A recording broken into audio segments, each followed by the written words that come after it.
आज का भगवत गीता का टॉपिक है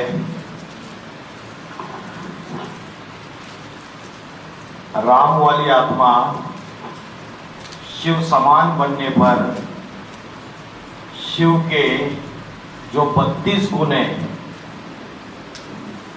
वो 32 गुण साकार के ऊपर सिद्ध होते हैं।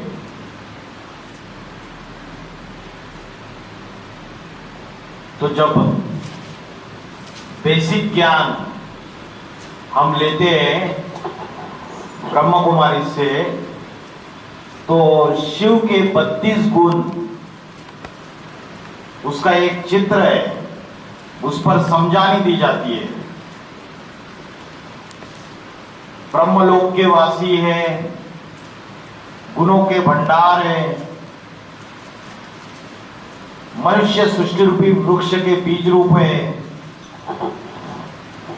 कर्मों की गति को जानने वाले हैं, दुख हरता सुख करता है, मुक्ति व जीवन मुक्ति के दाता है, अकाल मूर्त है, प्रेम के सागर है, जन्म मरण के चक्र से न्यारे है, परम पिता परम शिक्षक सद्गुरु है, जीवन नैया को पार ले जाने वाले हैं, ब्रह्मा विष्णु शंकर के भी रचयिता त्रिमूर्ति शिव है, शांति के सागर है,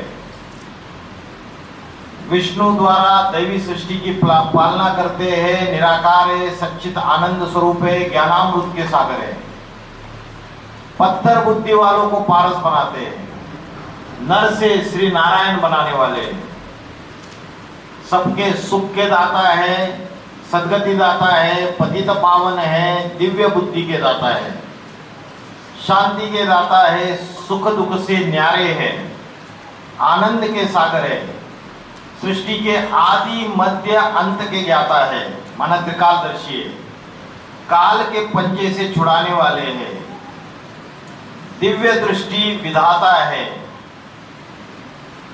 गुणों के भंडार है, शंकर द्वारा आसुरी सृष्टि का विनाश करते हैं। तो ये शिव के 32 गुणों का चित्र है जो हमने बेसिक नॉलेज में सुना था। और क्या बताया जाता था कि ये जो 32 गुण है ये किसके? निराकार ज्योति बिंदु शिव के है, शिव सुप्रीम सोल के।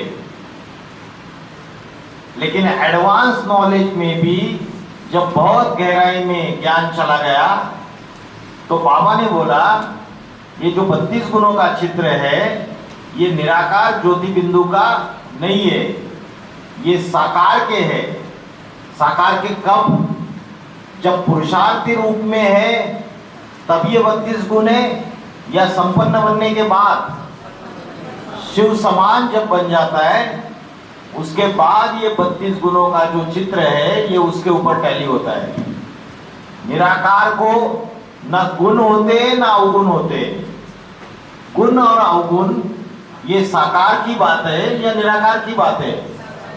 हैं? साकार की बात है। तो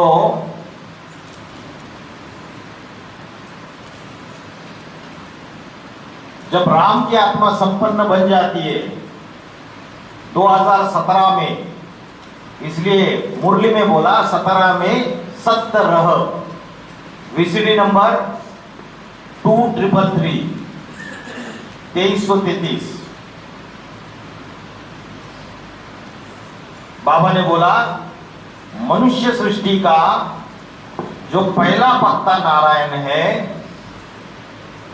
जो नर से डायरेक्ट नारायण बनने वाला राम वाली आत्मा, वो सन 76 से प्रत्यक्ष होता है। बीज वो पुराने ब्राह्मण संगठन से, पुराने ब्राह्मण रूपी वृक्ष से डिटैच हुआ या नहीं हुआ? जब 1976 में बाप प्रत्यक्ष हो जाता है तो उस समय पुराने ब्राह्मणों की दुनिया का वृक्ष कौन सा था? ब्रह्म कुमारी। ब्रह्मा कुमारी के सेंटर ढेर के ढेर खुल रहे थे भारतवर्ष में। और राम की आत्मा को जब ये रियलाइज हो जाता है कि मेरा ही पार्ट नारायण बनने वाला है, मैं राम की आत्मा हूं, मैं शंकर का पार्टधारी हूं, जब ये रियलाइज हो जाता है तो उसका जो आत्मा रूपी बीज है वो परिपक्व हो जाता है। आत्मा रूपी बीज परिपक्व हो जाता है तो वृक्ष से डिटैच हो जाता है, फल पक जाता है। फल पकने के बाद जो उसमें बीज है वो वृक्ष से डिटैच हो जाता है। सीट पे सेट होना माना मैच्योरिटी आना, 100% अपने पार्ट के ऊपर विश्वास होना, ज्ञान के आधार पे। दुनिया का कोई भी माइकालाल उसको हिला नहीं सकता उस पार्ट से, चाहे कैसी भी विघ्न आए, कैसी भी समस्या आए, लेकिन वो टस से मस नहीं होगा। तो बोला जब प्रत्यक्षता हो जाती है तो पुराने ब्राह्मण रूपी वृक्ष से डिटैच हो गया, वो बीज डिटैच हो गया और ब्राह्मणों की तीसरी बार जो सृष्टि है वो शुरू हो गई। पहली बार कब हुई थी? ओम मंडली यज्ञ के आदि में 1936 में। दूसरी बार 1948 में दादा लेखराज ब्रह्मा द्वारा। और दादा लेखराज ब्रह्मा ने कब शरीर छोड़ा? 1969 में। उसके बाद 1976 में राम वाली आत्मा प्रत्यक्ष हो जाती है और ब्रह्मा की जो दूसरी दुनिया है उसका विनाश हो जाता है और तीसरी दुनिया की शुरुआत हो जाती है 1976 में। वो तीसरी दुनिया कब तक चलती है? 2018 तक। और जब दूसरी दुनिया का विनाश हो जाता है और तीसरी दुनिया शुरू हो जाती है 1976 में, एडवांस ज्ञान निकलता है, तो ब्राह्मण परिवार वही रह गया या चेंज हो गया? चेंज हो गया। उस बड़े वृक्ष से वो आत्मा डिटैच हो जाती है और वो बीज फिर से धरनी में बोया जाता है और नए पौधे का निर्माण होता है। वो नया पौधा है एडवांस पार्टी, आध्यात्मिक विश्वविद्यालय। तो यही बात फिर से कब रिपीट होती है? तीसरी दुनिया का विनाश हो गया 2018 में और 18 में 8 रह गए। बाबा ने मुरली में बोला 2018-19 में अष्टदेवों को पता चलना चाहिए कि मेरा पार्ट क्या है, मैं कौन से नंबर का मनका हूं, ये रियलाइज होना चाहिए उनको। तो उनको रियलाइज हो गया। तो अष्टदेव में भी कोई एक आत्मा ऐसी है 8 में जिसका जीवन वो राम वाली आत्मा से टैली होता है, जिसके लिए बोला कृष्ण की राशि क्राइस्ट से मिलाई जाती है। तो जब वो अपने सीट पर सेट हो जाता है, क्रिश्चियन धर्म का पूर्वज 5वें नंबर का अष्टदेव, तो वो भी सीट पर सेट होना माना बीज परिपक्व होना, और बीज परिपक्व होना माना वृक्ष से, पुराने वृक्ष से डिटैच होना। और डिटैच हो जाता है और धरनी में फिर से बीज बो देता है और फिर से नए पौधे का निर्माण कर देता है। सही है? हाँ जी, कोई संशय? बहन जी, बाबा ने आपके प्रश्न का जवाब दे दिया। तो बोला डिटैच हो गया माना ब्राह्मणों की दुनिया की सृष्टि तीसरी बार शुरू हो गई। उसके लिए घोषणा भी कर दी, तुम बच्चों को माना एडवांस पार्टी के बच्चों को, जो रुद्र शंकर कहा जाता है, शंकर के द्वारा शिव प्रत्यक्ष होते, वो शिव बाप रुद्रगणों को कहते हैं कि तुम बच्चों को तमो प्रधान से सतो प्रधान बनने के लिए 40 से 50 वर्ष लगते। 2017 में 40 वर्ष पूरे हो जाते, 1976-77 से 40 वर्ष जोड़ दिए तो 2017 आता है। और जब 40 वर्ष पूरे हुए तो जो मनुष्य सृष्टि रूपी झाड़ है वो कंप्लीट हुआ या नहीं हुआ? बाबा ने प्रश्न पूछा। अरे 40 वर्ष में तमो प्रधान से सतो प्रधानता आ जाए तो तमो प्रधान जो पुरानी दुनिया है वो पूरी हुई या नहीं हुई? सबके लिए हो जाती है सतो प्रधान दुनिया है, या किसी एक आत्मा के लिए हो जाती है? किसी एक आत्मा के लिए हो जाती है, जिसके लिए बोला जो नई दुनिया की शुरुआत करने वाला बीज है वो पुराने वृक्ष से डिटैच हो गया। इसलिए ड्रामा प्लान अनुसार हिंदी में उस वर्ष का नाम है सत्य रहा। कौन रहा? कौन रहेगा? सत्य रहेगा। तो इस पॉइंट से ये बात बताई गई है कि राम की आत्मा 2017-18 तक संपन्न बन जाती है। संपन्न बन जाएगी तो शिव के समान बन जाएगी, शिव ही बन जाएगी। और जब शिव उसके समान बन जाती है तो जो शिव के 32 गुण है वो 32 गुण उसके ऊपर लागू होते। Discussion number 1803। किसी ने पूछा बाबा 2018 में राम वाली आत्मा संपन्न बन जाएगी ना? बाबा के महावाक्यों के अनुसार तमो प्रधान से सतो प्रधान बनने में 40 से 50 वर्ष लगते, और राम बाप को कहा जाता है, कृष्ण बच्चे को कहा जाता है, रचयिता बाप को कहा जाता है। तो इस सृष्टि में जो अव्वल नंबर का रचयिता है बाप, वो राम वाली आत्मा है। वो राम वाली आत्मा जो है वो रचयिता है, उसे तो पहले संपन्न बनना चाहिए ना। तो 40 वर्ष पूरे हुए तो फटाक से संपन्न बन जाती है। इसमें नई बात क्या है पूछने की? बाबा ने बोला। तो इस पॉइंट में भी क्लियर कर दिया। अभी संपन्न बनने से रिलेटेड और एक बात बाबा मुरली में बताते हैं।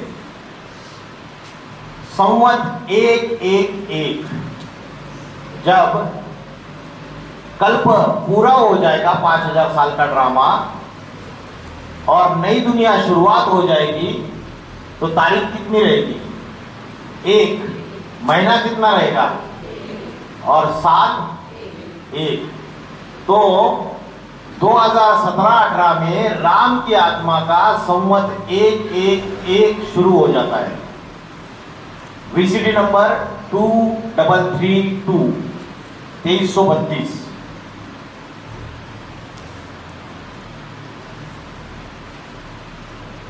चौरासी जन्म तुम्हारा पूरा हो जाए।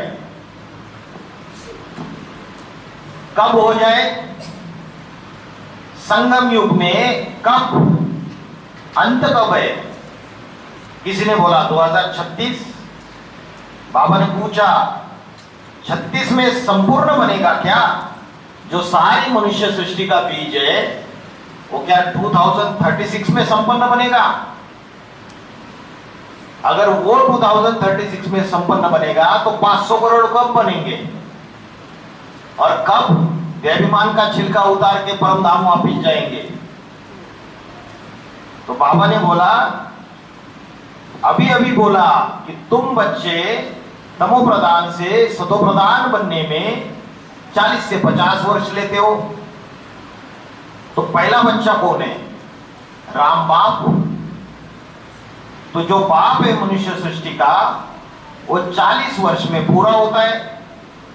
उसके 84 जन्म पूरे हो जाते हैं और उसके लिए संवत 111 शुरू होता है। नई राजधानी स्थापन होती है और संवत 111 शुरू होता है। इसका मतलब अमरलोक शुरू हो जाता है। और अमरलोक माना स्वर्ग। स्वर्ग का अर्थ क्या बताया बाबा ने? स्व माना आत्मा। आत्मिक स्थिति में ग माना गया, आत्मिक स्थिति में टिक गया माना स्वर्ग। स्व स्थिति में लगातार निरंतर टिक गया, मन स्वर्ग में चला गया। तो जब 2018 में उसकी आत्मा संपन्न बन जाती है तो उसके लिए संवत 111 शुरू होता है और नई राजधानी स्थापन होती है। नई राजधानी स्थूल तरीके से स्थापन होती है या पहले पहले उसके मन बुद्धि में स्थापन होती है? उसके मन बुद्धि में स्थापन होती है। राजधानी का अर्थ क्या है? राजधानी माना राजा की धारणा शक्ति, और राजा है आत्मा।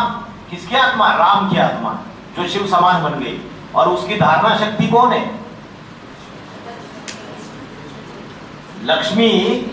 वो तो स्थूल तरीके से देखे जाए तो लक्ष्मी राजधानी है, लेकिन सूक्ष्म ज्ञान की बात से अगर पहचानेंगे तो उसकी राजधानी कौन सी है?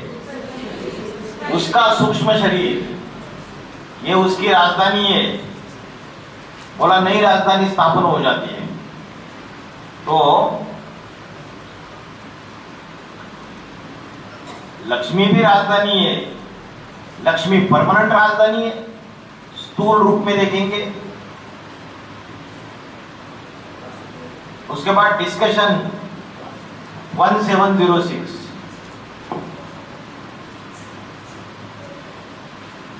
जिज्ञासु ने पूछा संवत 111 कब कहा जाएगा? बाबा ने जवाब दिया तब कहा जाएगा जब एक संपूर्ण बन जाएगा। पहले कोई एक संपूर्ण बनेगा कि नहीं प्रैक्टिकल शरीर के साथ? जब कोई एक बन जाएगा तब कहा जाएगा संवत 111। जिज्ञासु ने पूछा 2018 में राम वाली आत्मा का पुरुषार्थ पूरा होता है ना, तो उस समय संवत 111 कहा जाएगा क्या?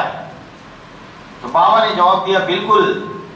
जब वो सारी सृष्टि का बाप है तो उसी से शुरुआत होगी। जो सबका बाप है उसी के द्वारा संवत 111 की शुरुआत होगी। तो इन दो प्रकार के टॉपिक से यह साबित होता है कि 2017-18 में 17 में 70 और 2018 में एक आत्मा के लिए संवत 111 की शुरुआत। इससे साबित होता है कि राम की आत्मा संपन्न बन गई। उसके आधार पे अब टॉपिक के आगे बढ़ते हैं। राम की आत्मा शिव समान बनने पर 32 गुण साकार के सिद्ध होते। VCD number 3529।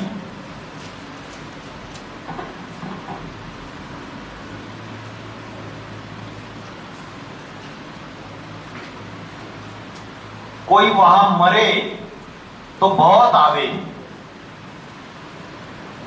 कोई मर जाता है तो बहुत सारे लोग जमा हो जाते, रिश्तेदार मित्र संबंधी। तो हम उनकी खूब सर्विस करें और फिर रोज आएंगे। 10-12 रोज तो आते ही है ना। 13वां चलता है, 10वां 13वां तब तक तो आते हैं ना। कोई मर जाता है तो बच्चे उनको यही बैठ करके शिक्षा देंगे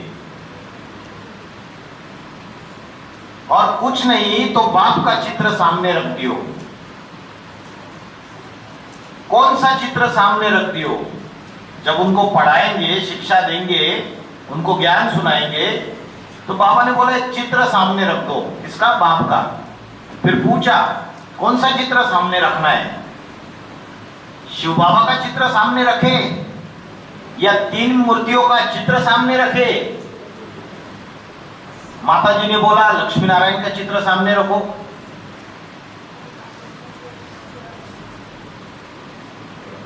तीन मूर्तियों का चित्र रखे या त्रिमूर्ति शिव बाबा का चित्र रखे? बाबा ने पूछा। अभी माता जी ने बोला त्रिमूर्ति शिव बाबा का। तो त्रिमूर्ति शिव जो कहा है, मतलब क्या उसका? हाँ मोदी जी, त्रिमूर्ति शिव का अर्थ क्या है? ज्योतिबिंदु शिव। हाँ,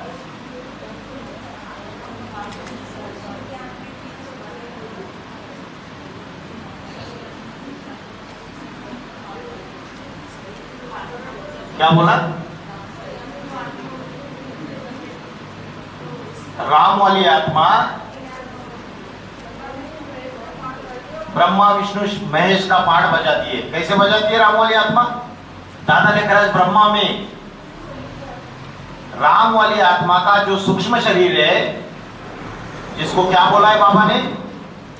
मुकर्रर रथ। वो मुकर्रर रथ जो है, सूक्ष्म शरीर जो है, वो दादा लेकर ब्रह्मा में प्रवेश करके मुरली चलाता है, वहां भी पाठ बजाता है। शंकर में तो है ही, क्योंकि उसका ही शरीर है, तो सूक्ष्म शरीर भी उसका ही है, उसमें भी पाठ बजाता है। और विष्णु तो उसका ही संपन्न स्वरूप है। तो तीनों मूर्तियों में कार्य करने वाला, पाठ बजाने वाला वो मुकर्रर रथ है, जिसको शिव परमानेंटली अपने साथ ही रखता है, सूक्ष्म शरीर को। इसलिए बोला मुरली में, मैं घड़ी घड़ी शरीर बदलता नहीं हूं। बोला ना, कौन से नंबर की विसड़ी थी? मैं घड़ी घड़ी शरीर नहीं बदलता हूं। भूल गए क्या? एक ही स्टूडेंट ने जवाब दिया। 2 दिन पहले टॉपिक हुआ था, मैं घड़ी घड़ी शरीर नहीं बदलता हूं। ये पॉइंट किस मुरली में आया? विसीडी नंबर 1915। और उसका क्लैरिफिकेशन दिया, मैं घड़ी घड़ी शरीर नहीं बदलता हूं। जबकि शरीर तो बदला, यज्ञ के आदि में सेवक राम, फिर 2 माताएं, फिर दादा लेकर ब्रह्मा, फिर उसके बाद शंकर का पाठधारी, तो शरीर तो बदला। फिर मुरली में ऐसा क्यों बोला, मैं घड़ी घड़ी शरीर नहीं बदलता हूं? क्योंकि उसका एक ही मुकर्रर रथ है। वो मुकर्रर रथ है राम वाली आत्मा का सूक्ष्म शरीर। वो सेवक राम के रूप में यज्ञ के आदि में भी था। उसी सूक्ष्म शरीर के वाइब्रेशन को लेकर दादा लेकर ब्रह्मा में शिव प्रवेश करता है, ज्ञान की वाणी चलाता है। तो वहां भी उपस्थित था। और शंकर का तो खुद का ही सूक्ष्म शरीर है, वही सूक्ष्म शरीर। तो वो तीनों मूर्तियों में पाठ बजाता है। इसलिए बोला, मैं घड़ी घड़ी शरीर नहीं बदलता हूं, मैं तो एक मुकर्रर रथ में आता हूं। तो बात चल रही थी, किसका चित्र सामने रखे? जब कोई मरते हैं तो बहुत सारे लोग आते रहते हैं, तो उनको शिक्षा देनी है, तो किसका चित्र सामने रखे? तो बोला शिव बाबा का रखे, त्रिमूर्ति का रखे, कि त्रिमूर्ति शिव बाबा का रखे, मतलब त्रिमूर्ति शिव का रखे? जवाब दिया कि हाँ, रख दो, इसका रख दो, त्रिमूर्ति शिव बाबा का चित्र रख दो। जिस मुकर्रर रथ में 3 मूर्तियों का कार्य संपन्न होता है, आखिरी और आदि में भी और अंत में भी, तो उस बाप का चित्र रख दो। समझ में आया? जो मुकर्रर रथ है वो यज्ञ के आदि में भी था, उसका जो सूक्ष्म शरीर है राम वाली आत्मा का, वो मध्य में भी था, दादा लेकर ब्रह्मा में, और शंकर के पाठ में भी वो था। तो वो जो है उस बाप का चित्र रख दो। कब रख दो? जब वो राम वाली आत्मा शिव समान संपन्न बन जाती है।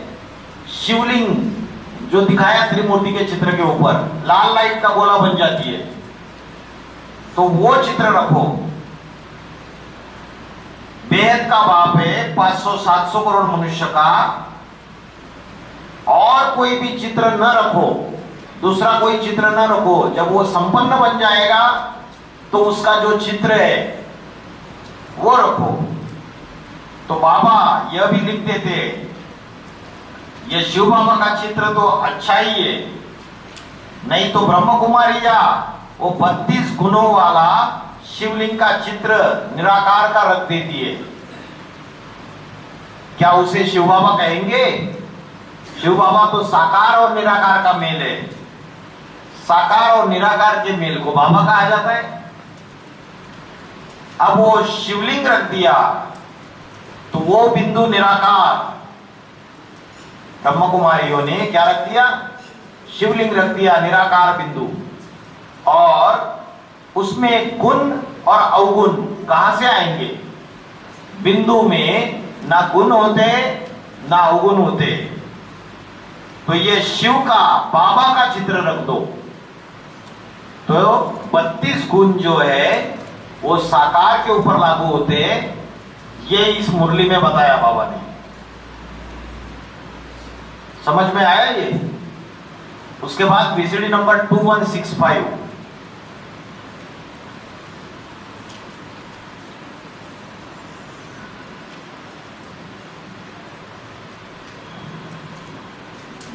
अनीशा माता जी जा रहा है अंदर है? क्या समझ गया बताओ? सार क्या समझ में आया? जो बीके में आपने जो शिव का 32 गुणों का चित्र देखा वो बिंदु का नहीं है। जब राम की आत्मा शिव समान बन जाती है 2018 में,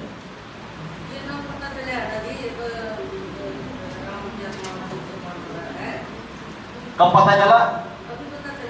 अभी पता चला। मुबारक हो।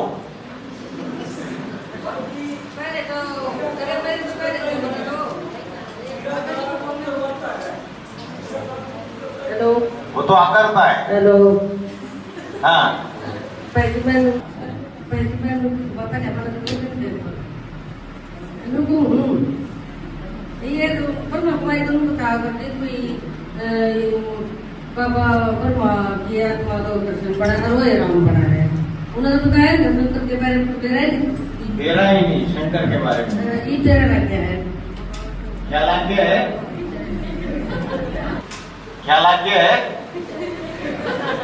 शंकर के बारे में बेरा ही नहीं माता। नेक्स्ट बीसरी नंबर 2165। घड़ी घड़ी बाबा का चित्र खिसे में पॉकेट में रख दो। कौन सा चित्र?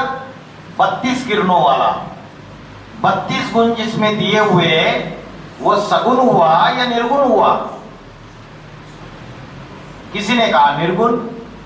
अरे 32 गुण दिए हुए तो सगुण हुआ ना। गुण और दोष ये साकार के होते, निराकार के नहीं होते। तो जो 32 किरणों वाला चित्र है वो भी साकार की यादगार है। जो साकार उस निराकार ज्योति बिंदु की स्टेज में टिक जाता है, उस साकार की यादगार है। जो निराकारी स्टेज में सदाकाल के लिए टिक जाता है, आत्मिक स्थिति में शिव के समान बन जाता है। तो ये दो मुरली के पॉइंट है। इसके आधार से आप बता सकते हो कि 32 गुणों का चित्र जो है वो साकार के लिए लागू होता है, ना कि निराकार के लिए, बिंदु के लिए। ठीक है, अभी भगवत गीता के श्लोक देखते हैं इसके ऊपर आधारित।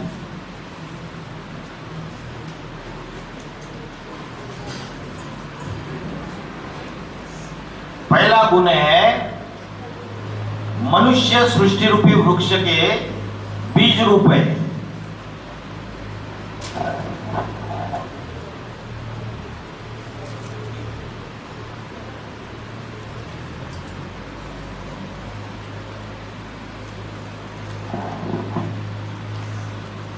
हमने 2 दिन पहले क्या टॉपिक देखा था? मनुष्य सृष्टि का बीज कौन है?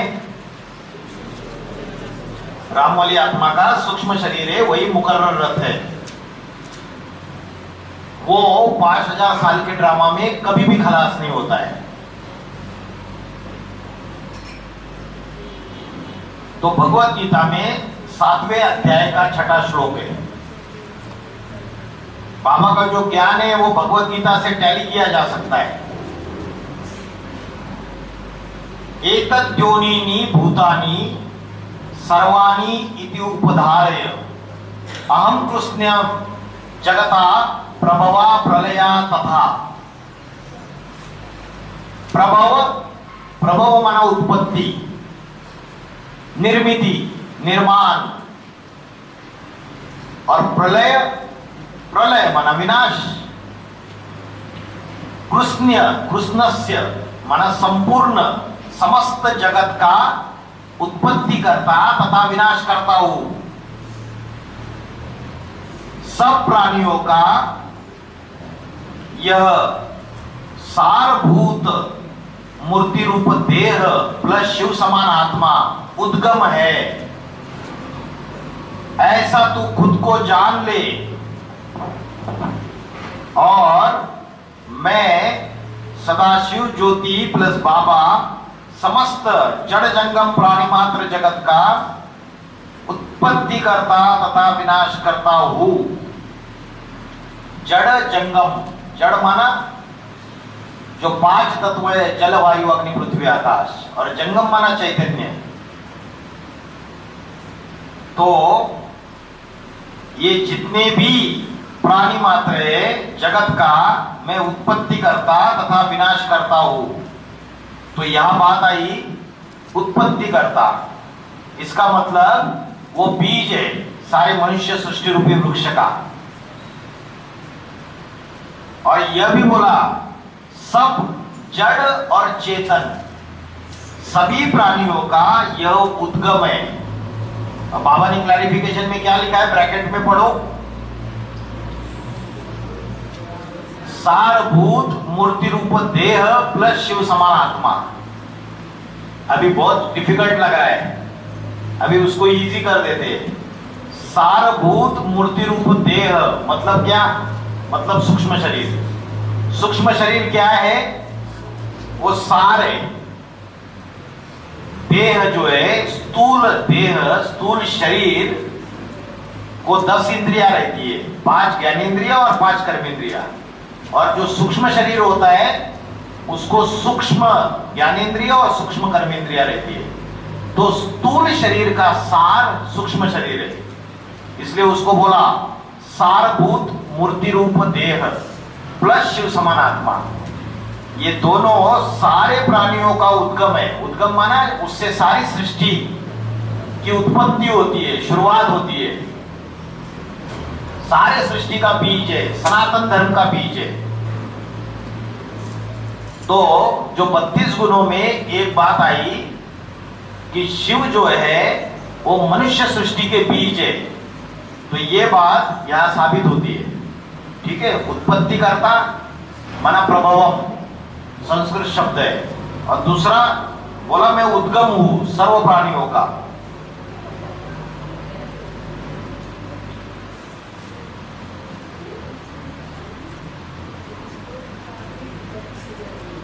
नेक्स्ट वीसीडी नंबर 3320 कहा जाता है गीतापति भगवान, गीता का पति। और पति का अर्थ क्या है, पति माना पाती, और पाती माना रक्षा करने वाला। वो रक्षा कर पाता है विनाश काल में। पूछा उसका जो सार स्वरूप है ना देह का, वो शंकर की देह में समाविष्ट है या नहीं है। देखो लैंग्वेज कितनी डिफिकल्ट लग रही है, तो माताएं जैसे समझेगी। बाबा ने इतनी गहरी गहरी बातें बोल के रखी है। क्या बोला,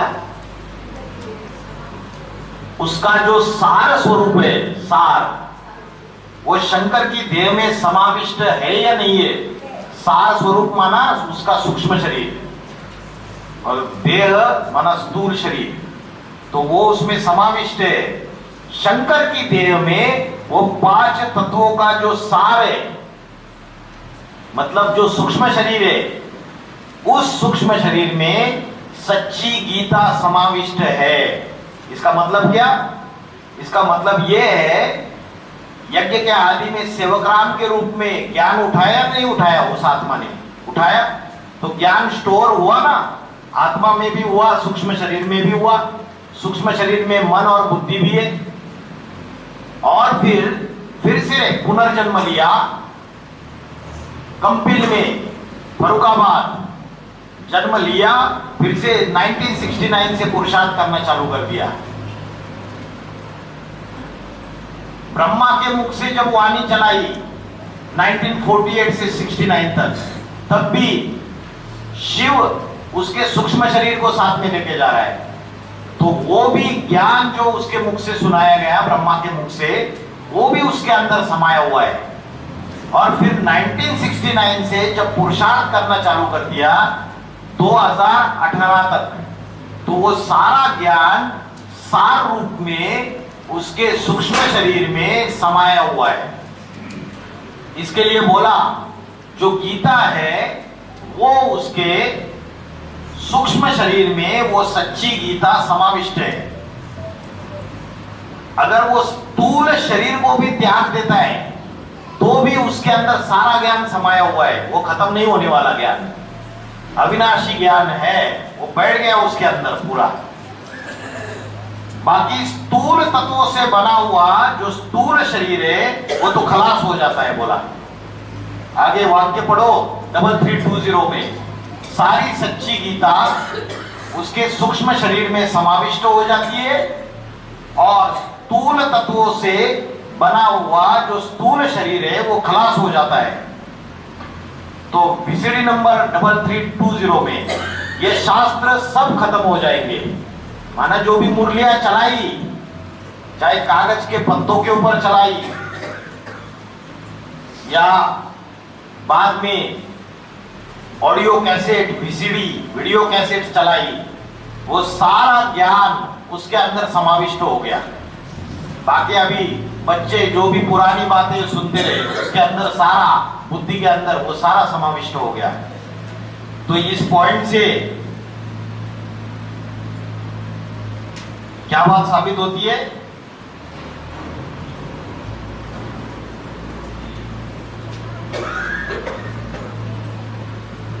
उसका जो सार स्वरूप है उसमें सारा ज्ञान समाया हुआ है। वो मनुष्य सृष्टि रूपी वृक्ष का बीज रूप है। गीतापति भगवान उस सूक्ष्म शरीर में सारी सृष्टि का ज्ञान समाया हुआ है। तो भगवत गीता में 90वें अध्याय का 4था श्लोक आया हुआ है, मया ततमिदं सर्वम जगत अव्यक्त मूर्तिना मस्तानि सर्वभूतानि न चाहं तेषु अवस्थिता। मया ततमिदं सर्वम, मतलब इसका मतलब ये है मेरे द्वारा, मेरी अव्यक्त मूर्ति द्वारा यह सारा संसार विस्तार को पाया हुआ है। मया ततमिदं सर्वम जगत अव्यक्त मूर्तिना। कैसी मूर्ति? मूर्ति माना पर्सनैलिटी, मूर्ति माना मूर्तमान, जो इन आंखों से देखा जा सकता है। मूर्ति का अर्थ है मूर्तमान, जो आंखों से देखा जा सकता है। और कैसी मूर्ति? अव्यक्त मूर्ति, माना आंखों से तो देखा जा रहा है लेकिन उसकी अवस्था कैसी है? व्यक्त होते हुए भी अव्यक्त अवस्था में स्थित है, साकार होते हुए भी निराकारी अवस्था में स्थित है। ठीक है, तो बोला मेरे इस अव्यक्त मूर्ति से ये सारा संसार, सारा जगत विस्तार को पाया हुआ है। मैं बीज हूं और ये सारा जगत झाड़ है। बीज से जड़ें निकलती है, फिर तना निकलता है, फिर टहनियां निकलती है, फिर पत्ते निकलते, फूल फल निकलते। तो ये सारा संसार रूपी जो वृक्ष है, अनेक धर्मों का, अनेक जातियों का, ये सारा वृक्ष मुझ बीज से विस्तार को पाया है। मया ततमिदं सर्वम जगत अव्यक्त मूर्तिना मत्सानि सर्वभूतानि। भूतानि माना प्राणी, वो सर्व प्राणी क्या है? मेरे लिंग रूप बीज में स्थित है। स्थित है मतलब सब मेरे में समाये हुए हैं। इसका मतलब क्या? मतलब सब मेरी स्मृति में, याद में समाये हुए, किंतु मैं उन प्राणियों में नहीं हूं। मतलब मैं सर्वव्यापी नहीं हूं। न च अहम तेषु अवस्थिता, तेषु मतलब उनमें, अवस्थिता मतलब मैं उनमें स्थित नहीं हूं, वो मेरे में स्थित है सारे के सारे। बीज में झाड़ समाया हुआ होता है या झाड़ में बीज समाया होता है? बीज में सारा झाड़ समाया हुआ होता है। बीज को देखने मात्र से झाड़ का पता चल जाता है। ये बड़ का बीज है, ये आम का बीज है ना योगिंदर भाई, किसान? झाड़ भी बीज में समाया होता है।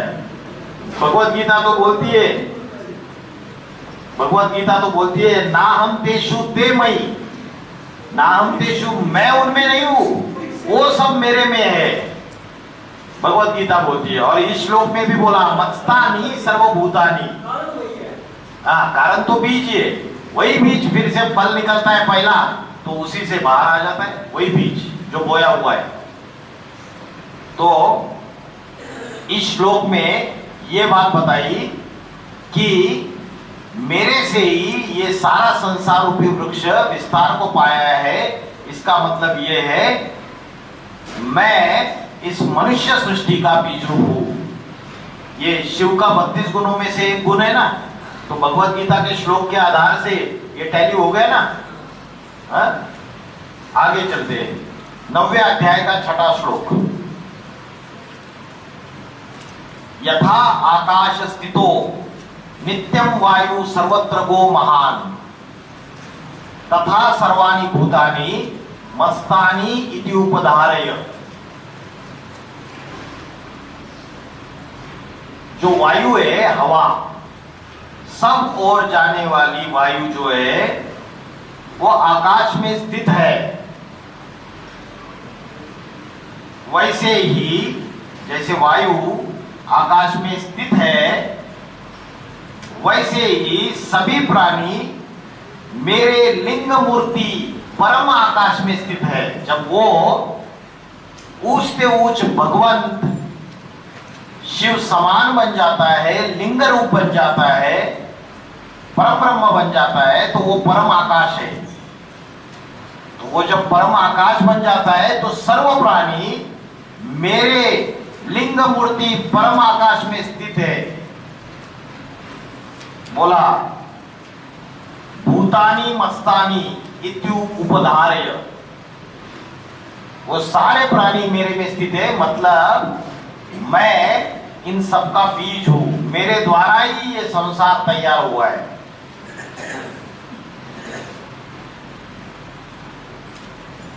नब्बे अध्याय का 18वां श्लोक।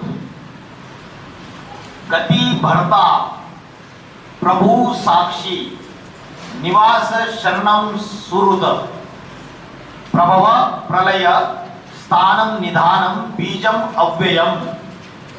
प्रभव मतलब क्या? क्या बताया प्रभव मतलब? उत्पत्ति, क्रिएशन, निर्माण, यूनिवर्स का क्रिएशन, सारे संसार की शुरुआत, निर्माण। प्रलय माना विनाश। इधर बोला गति भरता। भरता का अर्थ क्या है? जो भरण पोषण करता है, भरता। और भरण पोषण कौन करता है? विष्णु। मैं शिव बाबा ही गति, गति माना मुक्ति या सदगति है ना। गति का अर्थ क्या है? गति माना स्पीड। किसको स्पीड मिले? माना गतिशील हो जाए। अभी हमारी आत्मा जो है वो जड़त्वमयी बनती जा रही है। जैसे मुर्दे होते हैं ना, पत्थर होता है, पत्थर बुद्धि जैसे होती है, वैसे बुद्धि अभी जड़त्वमयी है और उस बुद्धि को गतिशील करता है। कौन करता है? परमात्मा। जब आके आध्यात्मिक ज्ञान देता है तो बुद्धि गतिशील बन जाती है, सात्विक बन जाती है। तो बोला मैं शिव बाबा ही गति माना मुक्ति और सदगति। उसके बाद पति, पति इधर बोला। उसके बाद साक्षी, निवास, निवास माना परम आश्रय। शरणम, शरणागत वत्सल, मतलब जो शरण आता है उसको मैं स्वीकार करता हूं, कैसा भी हो, कामी हो, महाकामी हो, क्रोधी हो, लालची हो, मोही हो, वो अगर सच्चे मन से, अगर समर्पित भाव से शरण आता है तो उसको मैं स्वीकार करता हूं। इसलिए भगवान को बोलते हैं शरणागत वत्सल। सुहृत माना मित्र, प्रभव माना उत्पत्ति, प्रलय, विनाश, स्थिति हूं मैं शिव बाबा, गति,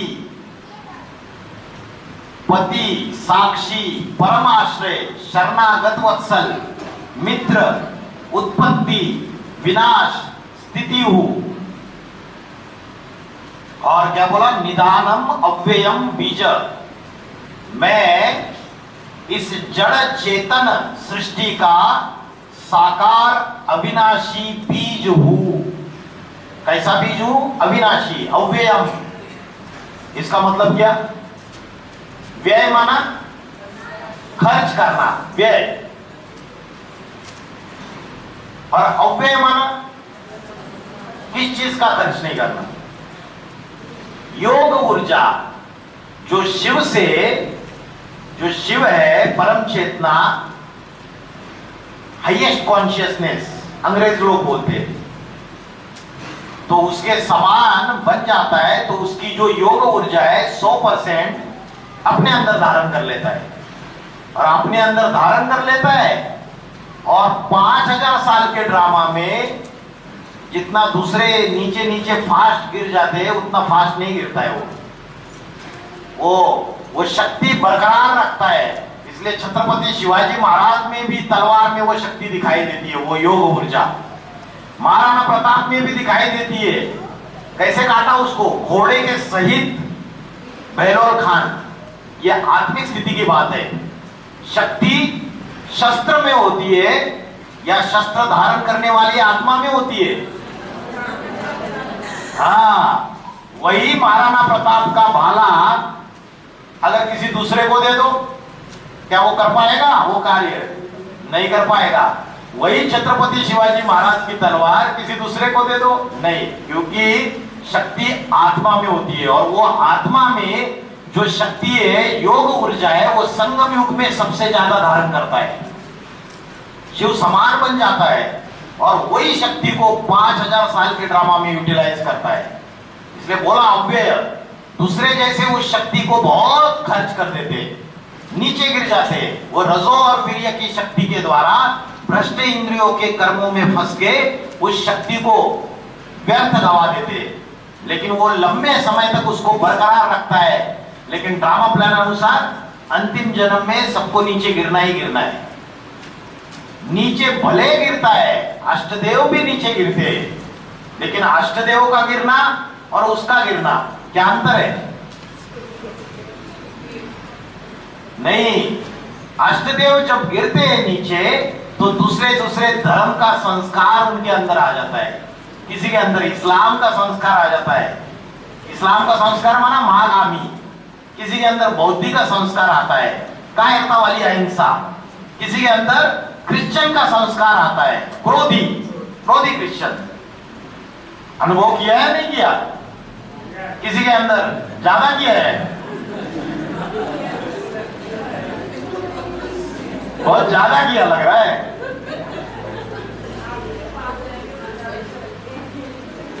गीता माता किधर गई? किसी के अंदर सन्यास का, कायरता वाली पवित्रता का संस्कार आ जाता है। लेकिन राम की आत्मा नीचे तो गिरती है, नीचे गिरने में सबको क्रॉस कर देती है, लेकिन अपना सूर्यवंशी का गुण नहीं छोड़ती है, दूसरे धर्म से प्रभावित नहीं होती है अंतिम जन्म में भी। इसलिए बोला वो सदाकाल कायम है इस सृष्टि पर, दूसरे सदाकाल कायम नहीं है। उसका कंपैरिजन अष्टदेवों से, अष्टदेव को अंतिम जन्म में नीचे गिरना है और दूसरे धर्म का संस्कार थोड़े समय के लिए, उसका छिलका पतला भी क्यों न हो, लेना है। और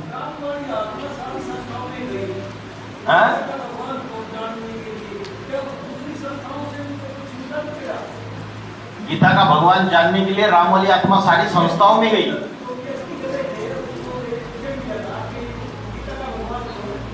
नहीं, सृष्टि का आदि पुरुष कौन?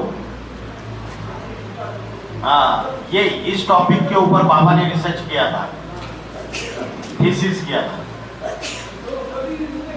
तो भाई जी जब वो संपर्क में आया उनके दूसरी संस्था वालों के, तो क्या छिलका नहीं चढ़ा उनके ऊपर?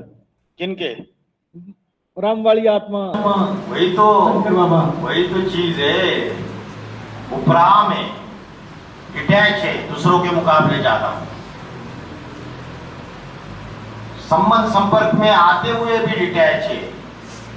जो बीज है सारी सृष्टि का, सारी सृष्टि जिससे निकली वो बच्चों के प्रभाव में आएगा अपने, या बच्चे बाप के प्रभाव में आएंगे? वो प्रभाव में नहीं आएगा। सारी उसकी संतानें, उस बीज से सारी दुनिया निकली हुई है, वो क्यों प्रभाव में आएगा? उसको तो सिर्फ इमर्ज करना था। तो फिर पतित कैसे हुआ जी? वो कैसे हुआ? पतित किससे हुआ जाता है? काम विकार से। हाँ, सूर्यवंशी जो है वो अंतिम जन्म में काले मुंह वाले बंदर बनते हैं या नहीं बनते? बनते हैं, वो भी बनते हैं। ऐसा थोड़ी है कि सूर्यवंशी बच्चे जो है वो दूध के धुले हुए, नहीं, वो भी नीचे गिरते हैं। इसलिए भारतवासी ज्यादा पतित होते हैं। यूपी साइड जाओ, अभी तो फिर भी योगी जी आए, थोड़े रोड वगैरह अच्छे बना दिए। गांव में जाओ, कंपिल में तो देखो नाले के किनारे सारा जितना भी कूड़ा कचड़ा जो भी गंदगी है ऐसी रास्ते पे डाल देते हैं पूरी तरीके से। अब बाबा का जन्म ही हुआ कायमगंज तहसील का नाम है, जहाँ गंदी गंद पड़ी होती। पतित होने का जो मुख्य कारण होता है वो है संबंध बनना। और संबंध जैसे इसमें मुगल आए, मोदी आए, क्रिश्चियन आए, तो जब संपर्क में आएंगे माता, नानी, दादी, परदादी या मतलब माताएं, जब उसके संपर्क में आएंगे तभी तो पतित होगा ना वो। तो पतित संपर्क में नहीं आए क्या? सेवक राम का जो जन्म था 84 बर्थ, उसमें वो नीचे गिरा होगा। अभी आपने देखा है, हम पशु में देखते हैं ना। और बाबा ने बोला जो लास्ट जन्म में जब कुमार के रूप में भी वो रहता है तब भी नीचे जाता है। बाबा ने बोला उपन्यास जो है वो पढ़ने से बहुत ज्यादा पतन होता है, ज्यादा क्षरण होता है। भाई जी शंकर प्रजनन होता है ना, शंकर प्रजनन से पतित होता है। मतलब क्या बोल रहे? शंकर प्रजनन से ही पतित होते हैं। मतलब शंकर प्रजनन, हाँ, जैसे बौद्धियों की आत्मा के अंदर वो जाता है, या मतलब कृष्णों की आत्मा में, या जैसे मुगल हैं वो मुसलमानों की आत्मा में है, फ्रांसीसी हैं, फारसी मतलब कन्वर्ट होने की बात बोल रहे हो? अंग्रेज आए तो उनके संपर्क में जब आती है माता धरणी, तभी तो पतित होता है जी। कन्वर्ट होने की बात कह रहे हो आप? कन्वर्ट तो अलग चीज है जी, पतित अलग चीज है। पतित माना पापी, पतित माना नीचे गिरना। दादी, माँ, और दादी की भी माँ, और माँ की भी माँ, नानी, इत्यादि इत्यादि। मतलब इसमें बाप भी तभी पैदा होता है, दादा भी तभी पैदा होता है। मतलब वहां से शंकर प्रजनन होने से ही पतित होता है। क्या कहना क्या है इनको? समझ में आया? नहीं, आपका प्रश्न नहीं समझ में। जिसको हम बोलते हैं अपवित्र पतित, जैसे ये होता है हिंदुओं में 7-7 पीढ़ी छोड़ते हैं, ये गोत्र भी छोड़ना है, नानी का भी छोड़ना है, माँ का भी गोत्र छोड़ना है, तो छोड़ते हैं वो इसलिए कि मतलब 7-7 गोत्र छोड़ते हैं, तो 7-7 गोत्रों पे उसका असर जाता है जी।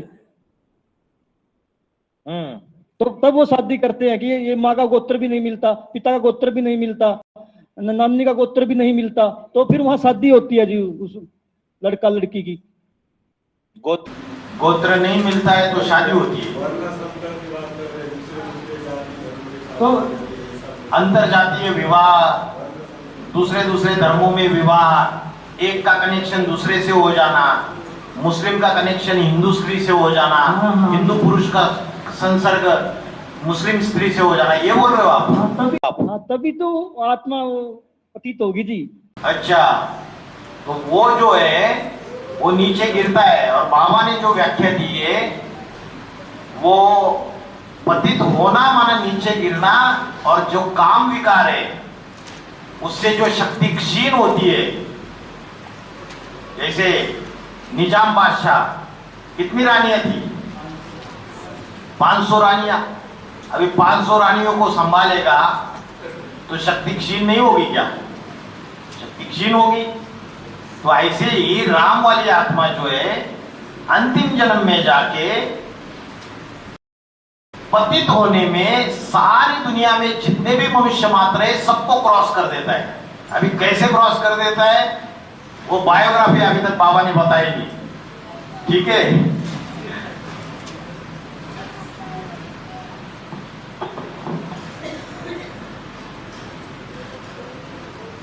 क्या कौन सा श्लोक चल रहा था? 9/18। हाँ, वो तो हो गया। मैं शिव बाबा गति पति स्वामी साक्षी आश्रय शरणागत वत्सल मित्र उत्पत्ति विनाश स्थिति हूँ। मैं इस जड़ चेतन सृष्टि का साकार अविनाशी बीज हूँ। ठीक है। फिर 10वें अध्याय का 8वां श्लोक, अहम सर्वस्य प्रभो मत्ता सर्वम प्रवर्तते। फिर शब्द आया प्रभो। प्रभो माना उत्पादक हूं, उत्पत्ति करता हूं।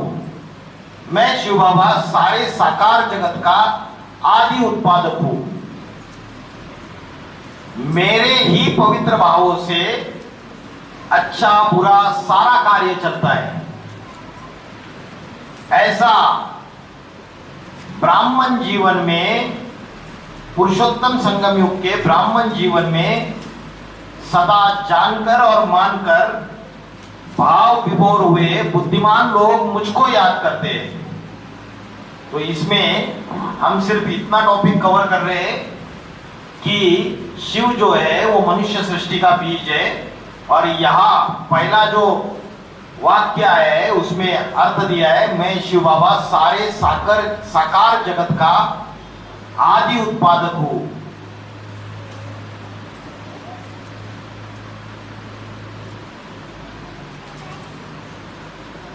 दसवें अध्याय का 39वां श्लोक,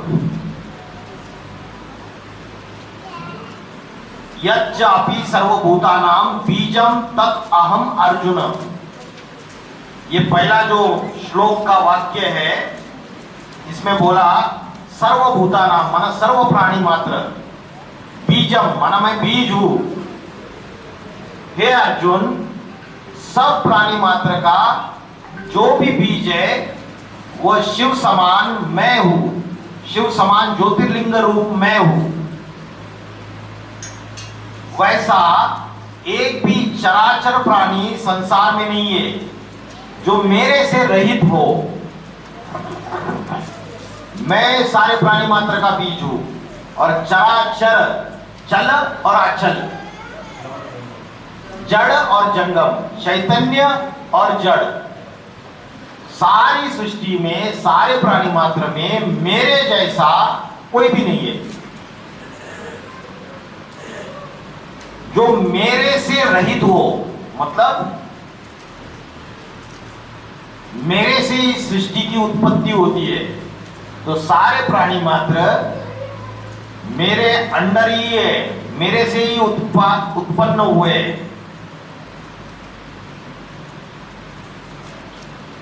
उसके बाद नेक्स्ट श्लोक 7वें अध्याय का 10वां श्लोक, बीजम माम सर्वभूतानां विद्धि पार्थ सनातनम बुद्धिर्मता अस्मि तेजस तेजस्विना अहम। मैं बुद्धिमानों की बुद्धि हूं, बुद्धिर्मता अस्मि तेजस तेजस्विना अहम। जितने भी तेजस्वी है इस दुनिया में, जिनके अंदर ज्ञान का तेज है, योग का तेज है, उन सबसे भी तेजवान मैं हूं। बुद्धिर्मता अस्मि। जितने भी बुद्धिमान है दुनिया में, साइंटिस्ट है, फिलोसोफर्स है, वकील है, जजेस है, इंजीनियर है, डॉक्टर है, ये जितने भी इंटेलेक्चुअल्स है, उन सब में भी मैं उन बुद्धिमानों की भी बुद्धि हूं। और बोला बीजम माम सर्वभूतानां, माम माना मैं, बीज हूं इसका, सर्वभूतानां, भूतानां माना प्राणी मात्र, सारे प्राणी मात्रों का मैं बीज हूं, सनातन बीज। मुझे जान, विद्धि मना जान। हे पार्थ, पार्थ मना अर्जुन, मैं इस सारे प्राणी मात्र का सनातन बीज हूं। सनातन मना शाश्वत, सबसे पुराना, जिसका ना कोई आदि है ना अंत है, किसी ने देखा ही नहीं, अनादि है। बीजम माम सर्वभूतानां विद्धि पार्थ सनातनम, बुद्धिर बुद्धिर मता अस्मि, तेजस तेजस्विनाहम। तो इस श्लोक में क्या साबित होता है? मैं सारे प्राणियों का सनातन बीज हूं। मुझे जान, मैं सारे प्राणी मात्र का सनातन बीज हूं। मैं बुद्धिमानों की बुद्धि हूं, तो मनुष्य सृष्टि रूपी वृक्ष का बीज हूं। ये जो शिव का 32 गुणों में से एक गुण बताया, ये भगवत गीता के आधार से साबित हो रहा है। हम ये क्यों कर रहे हैं सारा? मुरली में ऐसा क्या महावाक्य है? बाबा ने बोला आगे चल के सारी सर्विस गीता के आधार पर ही होनी है। दुनिया में जो आवाज उठेगी वो भगवत गीता के आधार पे ही। आप जो ज्ञान बखार रहे हो बाबा का, वो ज्ञान वो मानेंगे नहीं, वो मुरलियों को भी नहीं मानेंगे आपके। बोलेंगे इन्होंने बैठ के ये सारा तैयार किया है स्टोरी। तो उनको जो सर्वशास्त्र मणि भगवत गीता है, जिनको सारे धर्म वाले लोहा मानते हैं, हर धर्म के जो मौलवी है, पंडित है, जो उनके जो पादरी है, जो भी इंटेलेक्चुअल्स है अपने अपने धर्म के, वो सारे भगवत गीता को, जितने भी स्कॉलर्स है, साइंटिस्ट भी है, रॉबर्ट ओपेनहाइमर ने जो एटम बॉम्ब का निर्माण किया, वो भगवत गीता के स्टडीज के आधार पे किया। वो फिजिसिस्ट था और भगवत गीता का अभ्यासक था। अल्बर्ट आइंस्टाइन, वो भी भगवत गीता का अभ्यासक था। तो ये जितने भी फिलोसोफर्स है, ये भगवत गीता को मानते हैं। और कौन सी यूनिवर्सिटी? कैम्ब्रिज यूनिवर्सिटी में भगवत गीता लिटरली सिखाई जाती है। हमारे भारत में विरोध करते हैं और कैम्ब्रिज यूनिवर्सिटी में भगवत गीता सिखाई जाती है। तो गीता का नॉलेज के आधार पे अगर बाबा का नॉलेज बताया तो दुनिया फिर भी मान लेगी। इसलिए भगवत गीता का अभ्यास करना जरूरी है। वेदों का सार है गीता। वेदों की बातें सबके समझ में नहीं आती है, लेकिन भगवत गीता की जो बातें सार रूप में, वो सबके समझ में आ सकती है।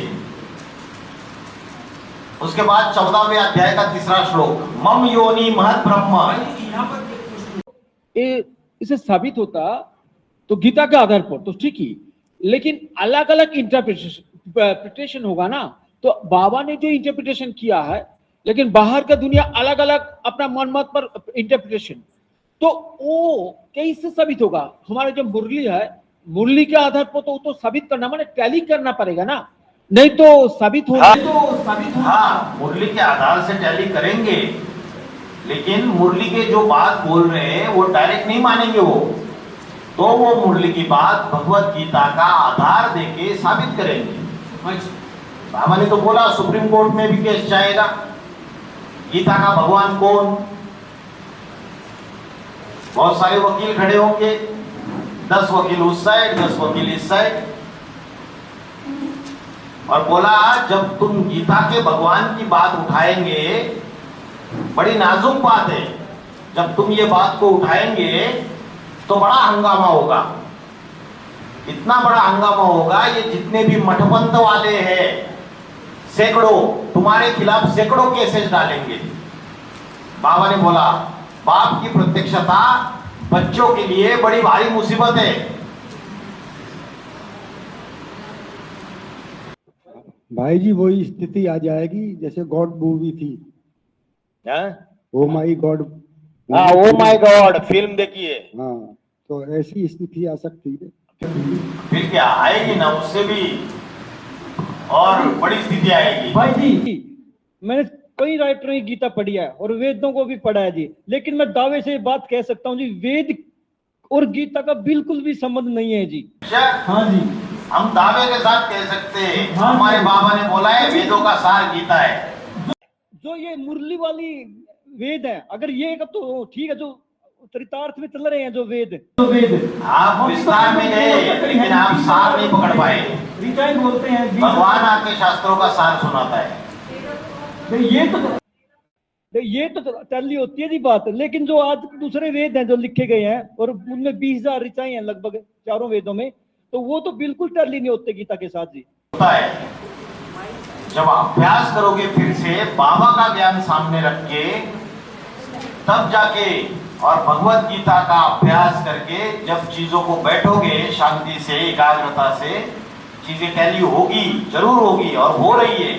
अभी हमने निकाला है कुछ उसके ऊपर भी एक लेक्चर लेंगे हम। वेदों का कार्य स्वामी दयानंद सरस्वती उस टॉपिक के ऊपर भी लेंगे एक।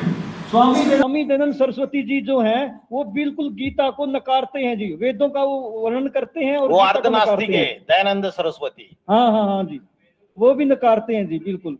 हाँ, वेदों को सर्वशास्त्र शिरोमणि नहीं बताया, गीता जयंती मनाई जाती है।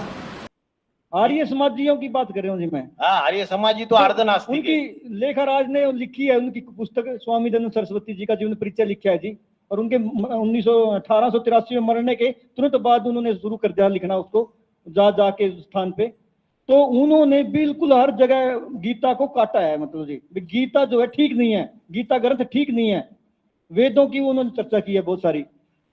हाँ जी, लेकिन भारत में सनातन धर्म में भगवत गीता को सभी शास्त्रों में प्रथम स्थान है।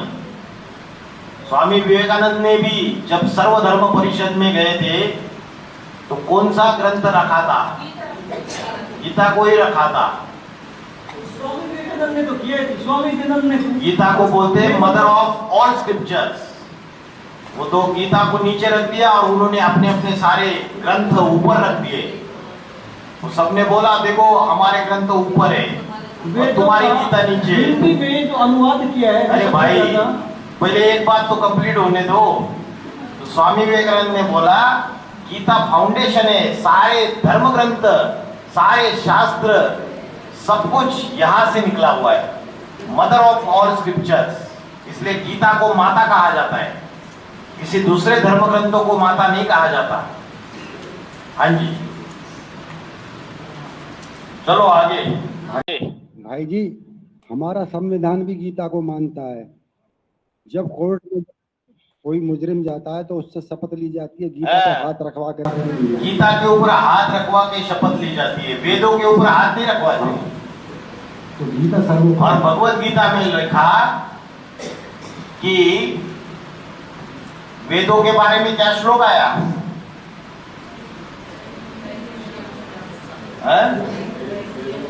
त्रैगुण्य विषया वेदा निस्त्रैगुण्य भवार्जुन। ये जो वेद है ये भी 3 गुणों से, सत रज तम, इन तीनों गुणों से युक्त है। और ये अर्जुन आप इस तीनों गुणों से उपराम चले जाओ, परे चले जाओ, निस्त्रैगुण्य भवार्जुन, ऐसे बोला। तो वेद 3 गुणों से युक्त है, सत्य रज तम। और अर्जुन को बोला उन तीनों गुणों से भी परे त्रिगुणातीत बन जा, ऐसी अवस्था धारण कर। वो जो त्रिगुणातीत अवस्था है उसको ही बोलते तुरिया अवस्था। क्या बोलते? तुरिया। और एक श्लोक है वेदों के बारे में,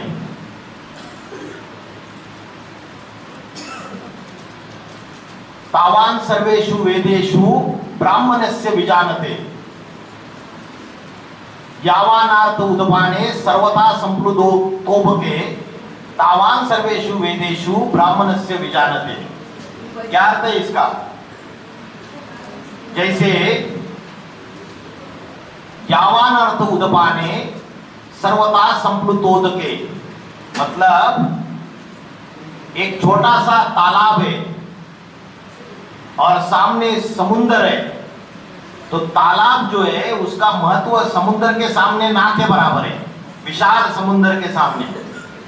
वैसे ही जो परम ज्ञानी है ब्राह्मण, परम ब्रह्म का जानकार, उसके सामने वेद कुछ भी नहीं है, ये भगवत गीता में बोला। और परम ब्रह्म का ज्ञानी, परम ज्ञानी कब बनता है? संगम युग में। जब शिव आता है तो सारे ये वेद सुनाता है। ब्रह्मा के मुख से जो वाणी निकली वही वेद है असली। वेद माना विद धातु से आया है, और विद माना जानकारी, ज्ञान, आत्मा का ज्ञान, परमात्मा का ज्ञान बहुत गहराई है। तो गीता में 2 श्लोक है जहां वेदों की बात को खंडित कर दिया है। यावानार्थ उदपाने सर्वथा संप्लुतोदके तावान सर्वेषु वेदेषु ब्राह्मणस्य विजानते। ठीक है, आगे चलो। 14वें अध्याय का 3रा श्लोक, 8/22। अच्छा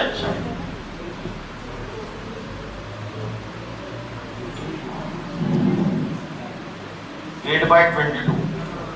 पुरुषा सपरा पार्थ भक्तया लभ्या तु अनन्या यस्य अंतस्थानि भूतानि येन सर्वम इदम ततम। ये जो येन सर्वम इदम ततम है ना लास्ट में, ये हमने पहले भी देखा 9वें अध्याय के 4 में। मया ततमिदम सर्वम जगतम अव्यक्तम मूर्तिमान। और इदम ततम का अर्थ है ये मेरे से ही विस्तार को पाए हुए। इसका अर्थ ये ततम माना विस्तार को पाए, सर्वम इदम ततम ये सारा संसार मेरे से ही विस्तार को पाया है। तो इस श्लोक का अर्थ है वह परब्रह्म परमात्मा अव्यभिचारी भावना के द्वारा प्राप्त किया जा सकता है। एक होता है व्यभिचारी भावना, मंगलवार को हनुमान जी के पास जाओ, उसकी पूजा करो। गुरुवार को कौन सी देवता? साईं बाबा। अच्छा साईं बाबा, विष्णु। शुक्रवार को संतोषी माता, शनिवार को शनिदेव, सोमवार को महादेव। तो अनेक देवी देवताओं की पूजा मतलब अनेकों की मान्यता देना, ऐसे व्यभिचारी भावना द्वारा मेरे को प्राप्त नहीं कर सकते। मुझ परब्रह्म को अव्यभिचारी भावना की याद द्वारा प्राप्त किया जा सकता है।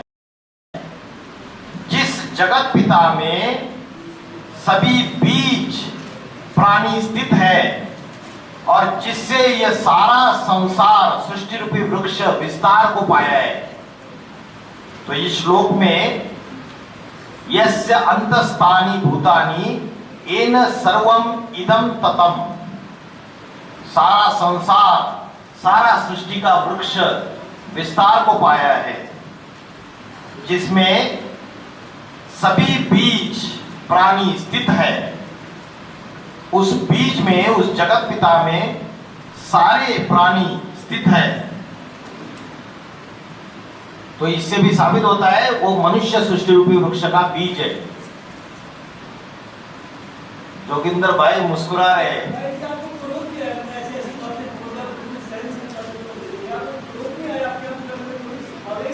अरे भाई अष्टदेवों को क्रोध आ जाएगा तो गए काम से। अष्टदेवों को बोल रहे हैं, हमें तो आता है।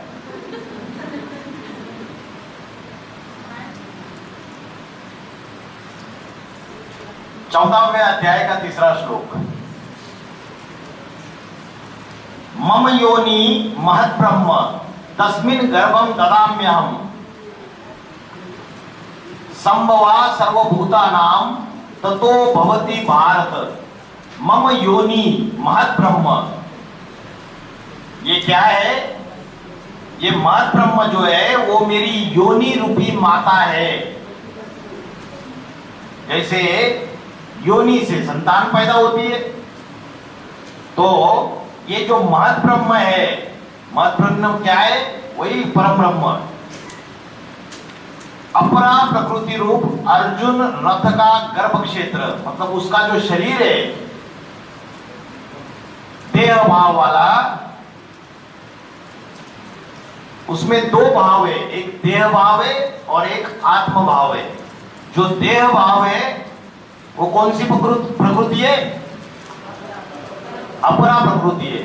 और जो आत्म भाव है उसका वो परा प्रकृति है। तो शिवलिंग को जो जलाधारी दिखाते हैं वो देह भाव है, और जो शिवलिंग रखा हुआ है वो आत्म भाव है।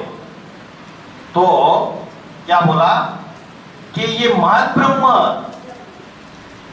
जो है, जो उसकी अपरा प्रकृति है, उसका देह भाव है, कर्मेंद्रियों वाला शरीर जो है वो क्या है, वो मेरी योनि रूपी माता है।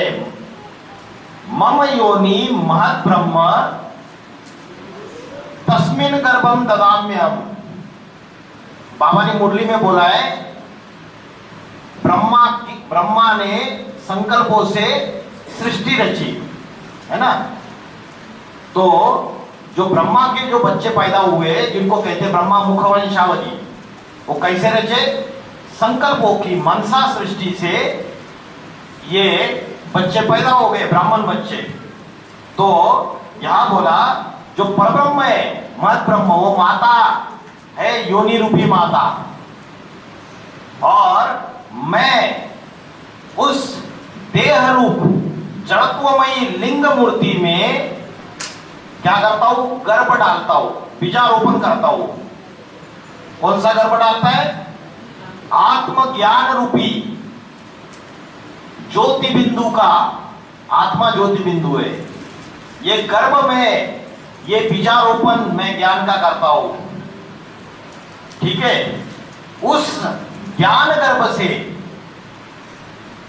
एडवांस ज्ञान गर्भ से मनन चिंतन मंथन बढ़ने से योग ऊर्जा द्वारा सब प्राणियों की उत्पत्ति होती है। कैसे प्राणी, ये जो रुद्रगण बैठे हुए हैं, जितने भी एडवांस पार्टी में है, रुद्र के बच्चे, रुद्राक्ष, ये सब प्राणियों की उत्पत्ति कैसे हुई है, उसकी मनसा जो संकल्प है उसके, जो उसने वाइब्रेशन छोड़े, उससे बच्चों का जन्म हुआ, बच्चों को ज्ञान मिला। इसलिए बाबा ने बोला तुम बच्चे भगवान बाप को नहीं ढूंढते, बाप ने तुम बच्चों को ढूंढ के निकाला है। तो मनसा के द्वारा ये ब्राह्मण सृष्टि उत्पन्न करते हैं, संकल्पों से सृष्टि रचते हैं।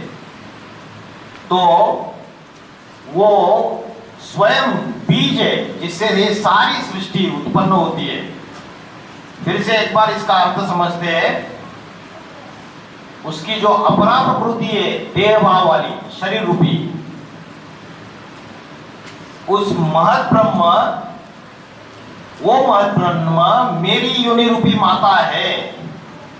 उसे कल्प के अंत में, कलयुग के अंत में अविनाशी देह रूप जड़त्वमयी लिंग मूर्ति में मैं आत्मज्ञान रूपी गर्भ डालता हूं, बीज बोता हूं, और उस एडवांस ज्ञान गर्भ से जगत पिता के मनन चिंतन मंथन बढ़ने से योग ऊर्जा द्वारा सब रुद्रगणों की, प्राणियों की उत्पत्ति होती है। तो वो सृष्टि का उत्पत्ति करता हो गया, वो सारे मनुष्य सृष्टि का बीज हो गया। ठीक है, 14वें अध्याय का 3रा श्लोक आ गया प्रश्न। तो परा और अपरा शक्ति, हाँ, तो ऊपर का लिंग जो पराशक्ति और अपराशक्ति नीचे। तो यहाँ पर ये प्रश्न उठता, जो हमारा जो रुद्रमाला जो 4.5 लाख आत्मा, 2.25 लाख, तो विजय माला पराशक्ति में डाल सकते हैं ना, और अपराशक्ति जो 2.25 लाख यहाँ पर लेफ्टिस्ट एंड राइटिस्ट ऐसा माफिक तो अलग कर सकते हैं। हाँ जी, वो तो स्थूल रूप में हो गया, हमने तो एकदम सूक्ष्म रूप बताया। उसका शरीर में ही जो आत्मा संपन्न बन जाती है, और जो देह, वो देह पतित है, जो कर्मेंद्रिय और ज्ञानेंद्रियों से युक्त वो शरीर जो है वो अपरा प्रकृति है, नीचे भाव वाली, और उसकी जो आत्मा है वो लिंग रूप बन जाती है, आत्म भाव वाली। और बाबा का एक विसरी में याद नहीं, तो बोला है जो दोनों को खत्म कर देंगे, परा और अपरा दोनों शक्ति को खत्म कर देंगे। इसका मीनिंग ठीक से समझ नहीं पाए। परा प्रकृति और अपरा प्रकृति इन दोनों को खलास कर देगा बोला।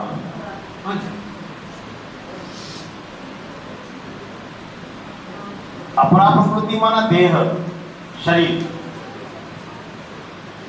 तो शरीर को भी खलास कर देंगे। देंगे माना अपनी इच्छा से, और परा प्रकृति को भी खलास कर देंगे। खलास कर देंगे माना आत्मा जो है वो शरीर से निकल जाएगी। ये एक मीनिंग है। दूसरा मीनिंग ये है निकलता है। अभी 100% वो बात पक्की साबित होती है या नहीं होती है, लेकिन ये जो मुरली का महावाक्य है इसमें बाबा ने बोला ये परा प्रकृति और अपरा प्रकृति को भी खलास कर देगा। इसका मतलब परा प्रकृति कौन है? लक्ष्मी, और अपरा प्रकृति कौन है? जगदम्बा। और सिर्फ ऐसा नहीं बोला परा प्रकृति और अपरा प्रकृति को खलास कर देगा, परा प्रकृति और अपरा प्रकृति का शरीर को भी खलास कर देगा, ऐसा बोला। तो इसमें दो अर्थ निकलते। एक तो ये कि जगदम्बा भी शरीर छोड़ देगी और लक्ष्मी भी शरीर छोड़ देगी, और दूसरा है कि उसका जो अपना शरीर है, जो परा प्रकृति और अपरा प्रकृति का मूल बीज है, उसमें जो कर्मेंद्रिय है वो अपरा प्रकृति है, और जो ज्ञानेंद्रिय है वो परा प्रकृति है। दोनों को खलास कर देगा, मतलब इस शरीर को ही त्याग देगा।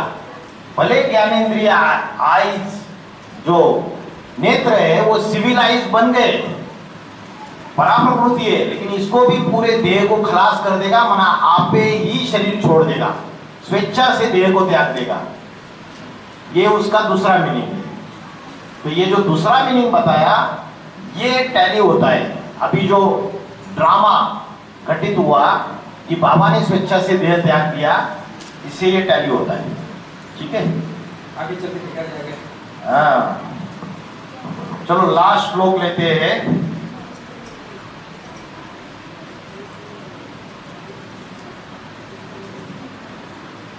ज्यादा श्लोक की इसमें तो साबित हो ही गया है। एक लास्ट श्लोक 18वें अध्याय का 46वां श्लोक 18/46।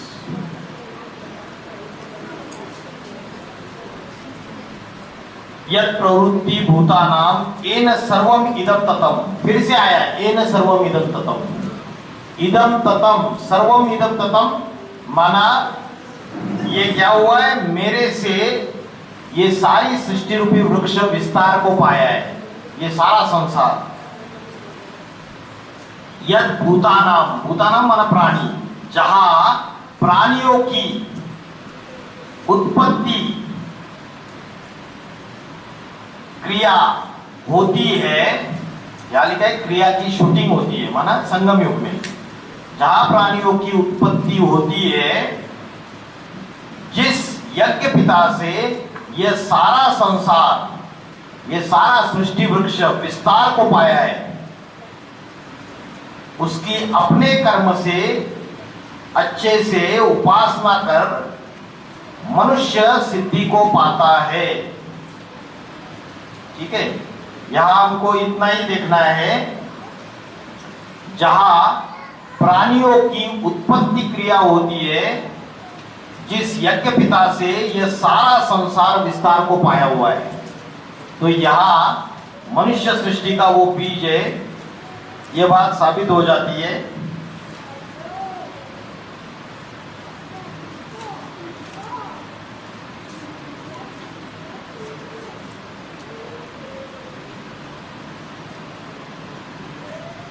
ये लास्ट श्लोक लेते हैं 11वें अध्याय का 13वां श्लोक। तत्र एकस्तम जगत कृष्णम। कृष्णम का अर्थ क्या है? संपूर्ण, संपूर्ण जगत कृष्णम।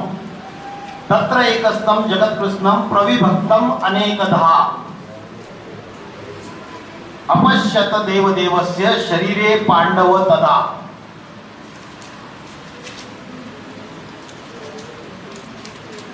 तब पंडा पुत्र पांडव ने देवादिदेव के उस विराट शरीर में अनेक रूपों के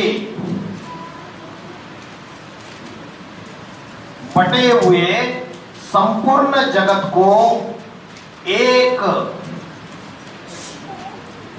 में ही स्थित देखा।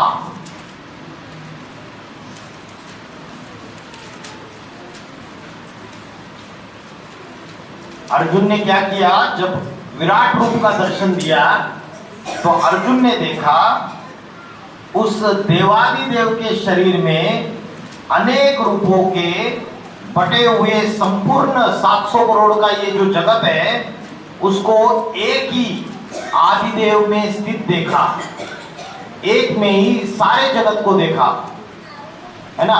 और इस सारे जगत में अनेक अनेक धर्म भी आ गए, विधर्मी आ गए, स्वदेशी आ गए, सभी आ गए। तो इसका मतलब उस सबका बीज है, उसी के अंदर सारे समाये हुए विराट रूप। इसको फिर कैसे होगा, ये प्रैक्टिकली कैसे होगा। बाबा ने बोला ये जितनी भी 500 करोड़ की दुनिया है ये सब रुद्र ज्ञान यज्ञ में स्वाहा हो जाएगी। सबको झुकना पड़ेगा आगे चल के। नास्तिक से नास्तिक आत्मा होगी उसको भी झुकना पड़ेगा कि हमारा भगवान बाप है, गॉड फादर है, लिबरेट करने वाला। क्रिश्चियंस भी मानेंगे, मुस्लिम भी मानेंगे, सिख भी मानेंगे। तो सारा संसार उस विराट पुरुष में एक में समाया हुआ देखने आएगा। सब विनाश काल में जब आकार मचेगा सब उस एक की याद में समा जाएंगे, एक की स्मृति में स्थित हो जाएंगे। तो सारा संसार एक में समाया हुआ दिखेगा। ठीक है, ओम शांति। रुकते शांति भाई जी। भाई जी एक प्रश्न ऐसा है कि जब दादा लेगराज ब्रह्मा में शिव की आत्मा राम वाली आत्मा का सूक्ष्म शरीर लेके प्रवेश कर तो उसी समय एग्जैक्टली राम वाली आत्मा का जन्म भी हुआ होता है। वो बाल अवस्था में होते हैं। तो एक ही टाइम पे दोनों कार्य कैसे हो रहे हैं? पॉसिबल है, पॉसिबल है। इसके लिए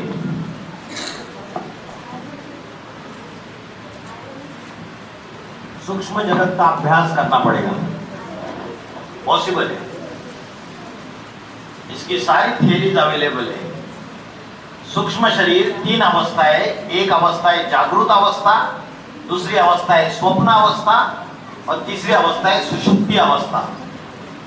रात को गहरी निद्रा में होते हैं, जब नींद गहरी होती है 9:30 बजे से 12 साढ़े 12 बजे तक, तो वो सुषुप्ति अवस्था है। उस समय कोई स्वप्न नहीं आता है। 12:30 1 बजे के बाद स्वप्न आना चालू हो जाता है, वो स्वप्न अवस्था है, आकारी स्टेज। और जो गहरी निद्रा वाली अवस्था है वो है निराकारी स्टेज।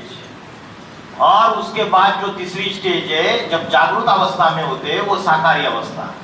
तो जो स्वप्न अवस्था है उसमें हम कभी कभी देखते हैं कि हमने प्रैक्टिकल, हम कहीं किसी जगह में है और हमने किसी लोगों से मिले, प्रैक्टिकल हम कुछ कार्य कर रहे हैं और हम प्रैक्टिकल सारा अनुभव करते हैं, ऐसा आभास होता है हमको।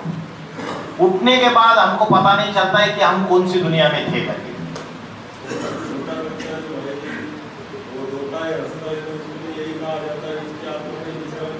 करेक्ट। छोटा बच्चा कभी रोता है, कभी हंसता है, तो पूर्व जन्मों की स्मृतियों में जिसका भी हिसाब किताब जिनसे भी है, वहां वो भ्रमण करती है प्रैक्टिकल भी।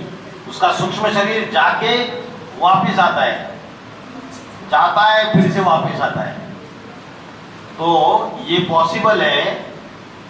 रात को भी ये विचरण करती है तो बाबा ने बोला है उसके सूक्ष्म शरीर के जो वाइब्रेशन है उसको शिव लेकर जाता है, सूक्ष्म शरीर के वाइब्रेशन, और उन वाइब्रेशन का असर ब्रह्मा की वाणी में भी दिखाई देता है। वो अपने मुकर्रर रथ को कभी छोड़ता ही नहीं।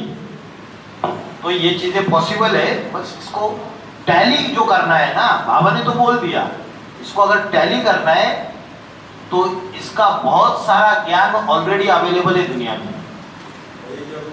वही मतलब क्वांटम फिजिक्स में बोलते हैं एक जैसे समान अणु अगर होंगे, वो अगर करोड़ों किलोमीटर भी दूर होंगे तो एक अणु अगर स्पिन करेगा तो दूसरा वैसा ही बिहेव करेगा, मतलब वो वाइब्रेशन के आधार पर ही होता है। हाँ जी, तो इसको अभी यहाँ क्या बात चल रही है? हाँ, उसका जो शरीर है बालपन है, क्योंकि 1948 में मुरली चलना चालू हो गई, उस समय उसकी एज 6 साल की होगी और 1969 तक उसकी एज बढ़ते बढ़ते वो 27 साल का हो जाएगा।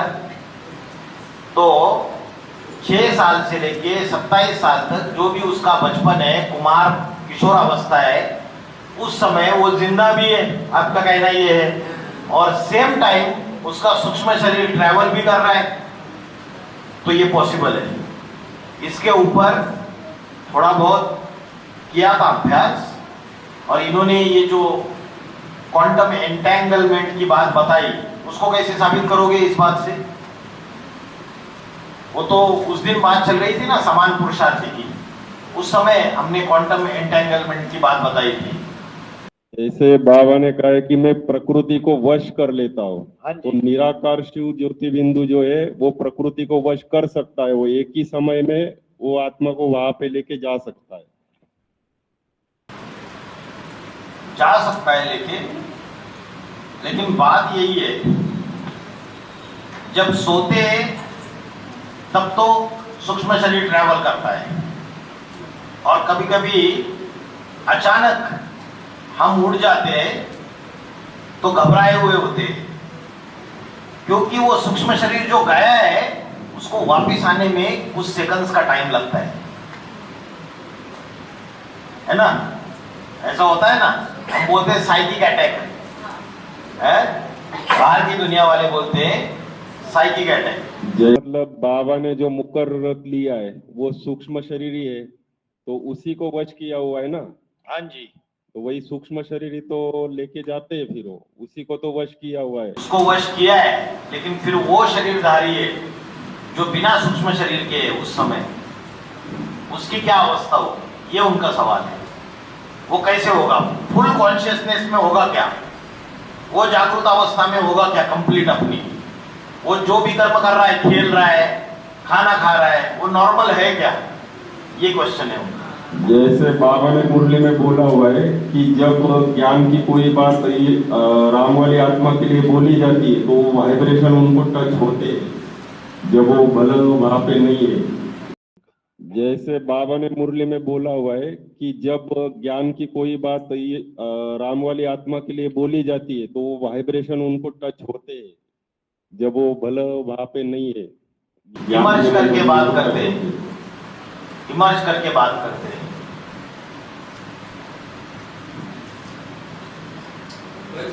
जैसे छठा तत्व तुरिया कारण शरीर, तो इससे शायद कहीं मिलजुल है क्या?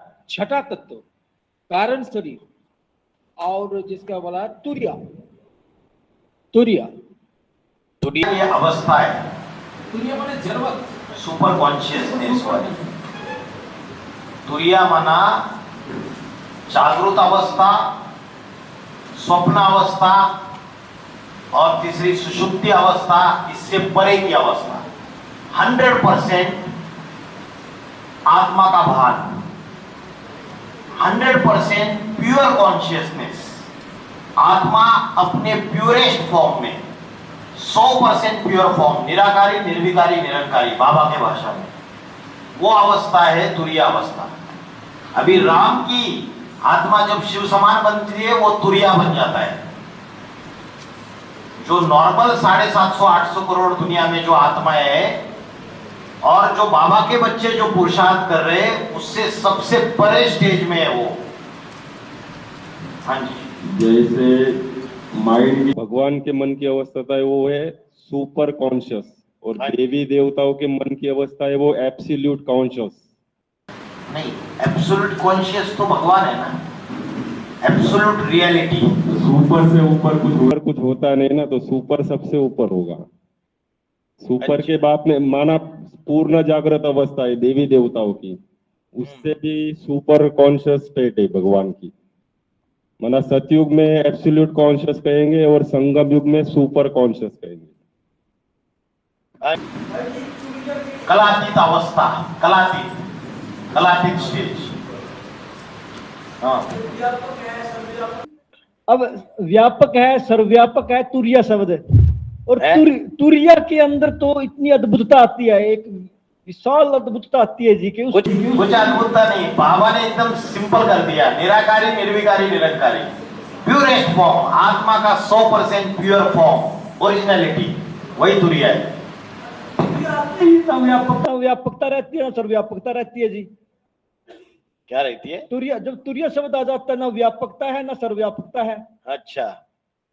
तुरिया तो अपने आप में अद्भुत शब्द है, जाए ईश्वर के लिए ये लागू हो सकती है और तो कहीं लागू होता भी नहीं। हाँ, वही राम की आत्मा, वही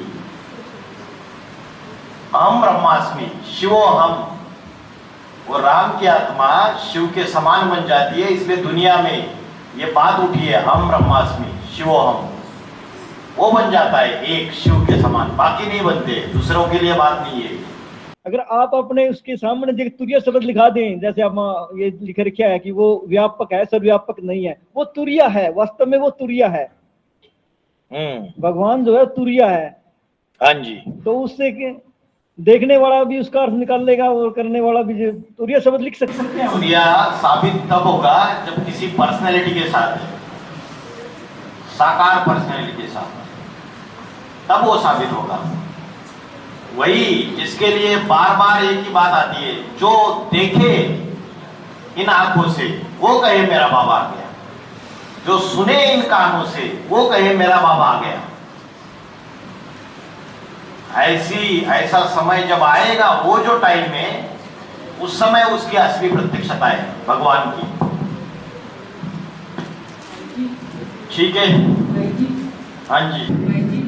हाँ जी। राजधानी, हाँ। वो आत्मा है राजा और धानी है धारणा शक्ति। तो राम का जो सूक्ष्म शरीर है वही धारणा शक्ति है। तो धारणा शक्ति कैसे हुआ सूक्ष्म शरीर? आत्मा सूक्ष्म शरीर को धारण करता है।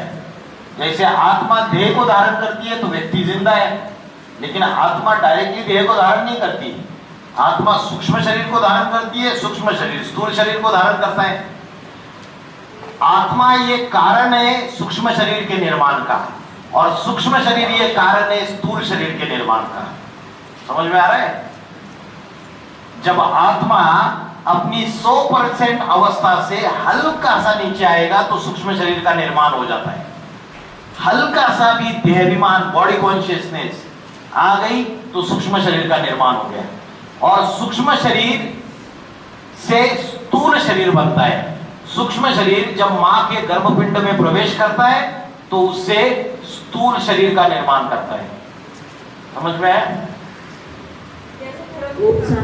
मेरा एक प्रश्न है, मैं ये पूछना चाहती हूँ, तो ऑस्ट्रेलिया में अंतिम धर्म विचार करके नीचे गिरती है, तो वो अपने अपने धर्मों को ऊपर उठाने के लिए, और जो रामायणी आत्मा सबसे सब आत्मा को पुरस कर जाती है, पति बनती है, तो वो अपना को धर्म की छोड़ी सूर्यवंशी जी गीता है, गीता जो रखी हुई है वही तो है, तो गीता रखी हुई है उसी से के नीचे, वही सूर्यवंशी शास्त्र शास्त्र से है। हाँ, वो अकेला राम वाली आत्मा अगर सूर्यवंशी नहीं बचेगा इस दुनिया में, इस सारे संसार में, तो बाकियों को सूर्यवंशी कैसे बनाएगा? एक को तो रहना पड़ेगा सूर्यवंशी। पहले उनको ऊपर उठाना है, तो पहले वो अष्ट देवों को ऊपर उठाता है, उनको आप समान बनाता है। तो 8 पक्के सूर्यवंशी है ही वो जन्म जन्मांतर पक्के सूर्यवंशी, लेकिन अंतिम जन्म में जो छोटा सा छिलका चढ़ गया उसको उतार देते, बाप के समान बन जाते, फिर 108 को सूर्यवंशी बनाते, क्योंकि 108 के ऊपर भी छिलके है अभी है या नहीं है? या निकल गए? नहीं, 2028 तक 108 के छिलके उतर जाएंगे, वो भी सूर्यवंशी बन जाएंगे। फिर मल्टीप्लिकेशन फास्ट होगा, उनके कनेक्शन में आने वाली आत्माएं जो 1000 ब्रह्मा की भुजाएं वो सुधर जाएंगे, वो पक्के सूर्यवंशी बनेंगे, और 1000 से 16108 का राज परिवार तैयार हो जाएगा। इस तरीके से एक सूर्यवंशी से अनेक सूर्यवंशी बनेंगे। तो ये जो संगम युग में ये जितनी ज्ञान की पराकाष्ठा हो रही है, जितनी योग की पराकाष्ठा हो रही है, वो सूर्यवंशी बनाने के लिए हो रहा है सब कुछ।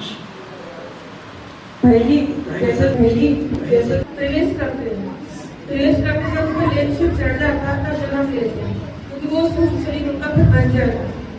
हमारे बोला है जैसे तुम शरीर छोड़ोगे, सबको अपना इसको शरीर छोड़ना पड़ेगा, यानी कि ये सूक्ष्म शरीर है, ये छूटेगा, इसके लिए बोला बाबा सूक्ष्म शरीर छूटेगा, यानी सूक्ष्म शरीर छोड़ेगा तब आत्मा एकदम निष्कलंक बनेगी, आप एकदम प्योर बनेगी, तब वो ऊपर जाता है और शरीर रह जाएगा नीचे। तो हम लोगों का 4.5 लाख होगा तो शरीर रहेगा, इसलिए उसको प्रवेश कर जाएंगे, लेकिन दर्द का शरीर रहता नहीं है, इसलिए वो प्रवेश कर। अच्छा, ठीक है, अच्छा ठीक है। ओम शांति।